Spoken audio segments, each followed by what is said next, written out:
सभी को क्रांतिकारी जय भीम। जय भीम। मैंने पिछले बार ये कहा था कि सुप्रीम कोर्ट ने किस प्रकार से अपनी हिम्मत की यह बिल को स्टे ऑर्डर देने के लिए, तो मैं ये कहना चाहता हूँ कि सुप्रीम कोर्ट की यह ताकत इसलिए आई क्योंकि वो ब्राह्मणवादी व्यवस्था के शिकार हैं। हमें उत्तर भारत में पेरियार मॉडल को अपनाना होगा। पेरियार मॉडल ही ऐसा मॉडल है जिसके आधार पर ब्राह्मणवादी व्यवस्था डरती है। आपके सामने मैंने पहले बार भी कहा था, इस बार भी कह रहा हूँ कि हमें कांसीराम जो जगजीवन राम है उनके मॉडल नहीं चलेगा। उस मॉडल से कांग्रेस की सरकार ने भी ब्राह्मणवादी व्यवस्था को अपना करके हमारे हर बिल को वापस लिया है, चाहे मंडल कमीशन का बिल हो, चाहे 1935 का बिल हो, चाहे आरक्षण का बिल हो, हर बिल को जगजीवन राम मॉडल के आधार पर लिया गया है। हमें निश्चित तौर पे पेरियार का मॉडल अपनाना होगा, क्योंकि आप देखिए कि सूर्यकांत के पास केवल इतनी हिम्मत थी कि बड़े अच्छे वकीलों के बावजूद भी उन्होंने वो वापस लिया, केवल 3 दिन के अंदर वापस लिया। तो मैं ये कहना चाहता हूँ कि केवल वही नहीं, जब से हमारा 29 तारीख से ये मुद्दा चला है, ये मूवमेंट चला है, तब से मनुवादी मीडिया या ब्राह्मणवादी मीडिया नहीं चला रही है।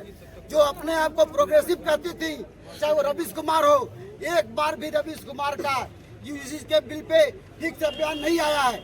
अभिसार शर्मा वो भी ब्राह्मण समाज से ताल्लुक रखते हैं, उनका भी ये बिल नहीं, इस पे बहस नहीं है। मैं ये कहना चाहता हूँ कि इलाहाबाद के भी मीडिया ब्राह्मणवादी मीडिया है। पिछले कुछ दिनों पहले हमने प्रेस रिलीज जारी किया था, प्रेस में बात की थी, खचाखच फल भरे होने के बावजूद भी हमारी आवाज मीडिया में नहीं आ पाई। इसके पीछे क्या कारण था? इसके पीछे यही कारण था कि हमारी मीडिया ब्राह्मणवादी मीडिया के शिकार है, मनुवादी मीडिया के शिकार है।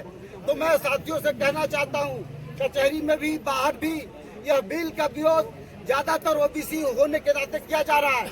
और ओबीसी समाज को पिछले बार भी मैंने कहा था, इस बार भी कह रहा हूँ कि ओबीसी समाज को समझने की जरूरत है और भारी भरकम रोड पे आने की जरूरत है। यदि सूर्यकांत ने भीड़ का आधार बनाकर, क्योंकि 3 दिन के अंदर ही बिल को स्टे ऑर्डर दिया गया था, मैं 90% लोगों से कहना चाहता हूं कि सड़कों पे आए, उतर जाए, ताकि 19 मार्च को जब ये स्टे ऑर्डर की बात आए, सुनवाई हो, तो हमारे भीड़ देख करके सूर्यकांत को लगे कि बहुजनों के बगैर ये देश चलेगा नहीं।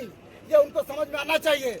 जब तक बहुजन रोड पर उतरेगा नहीं, सेक्रीफाइस नहीं करेगा, हमारे महापुरुषों को, पेरियार लाल यादव को, पेरियार साहब को, बाबू जगदीश प्रसाद कुशवाहा को याद नहीं करेगा, बाबा साहब अम्बेडकर के त्याग को याद नहीं करेगा, हमें सोचना पड़ेगा कि इलाहाबाद में 4-5 यूनिवर्सिटीज है।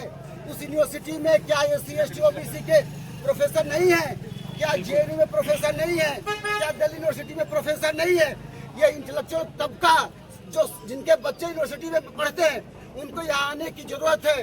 लेकिन दुखद बात है कि सबसे ज्यादा डरपोक क्लास प्रोफेसर क्लास है जो सड़कों पे नहीं आ रहा है। हमारे साथी अधिवक्ता साथी तो उतर रहे हैं, इलाहाबाद उतर रहे हैं, लेकिन प्रोफेसर क्लास अभी तक सड़कों पर नहीं उतरा है।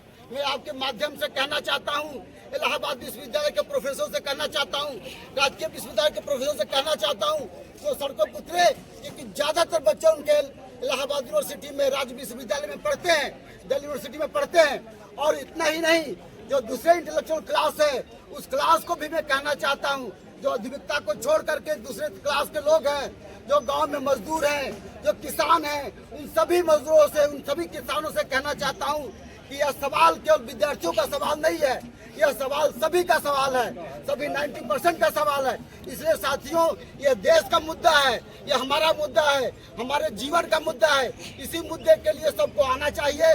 और इसी के साथ मैं अपनी बात समाप्त करता हूँ। जय भीम, जय भारत।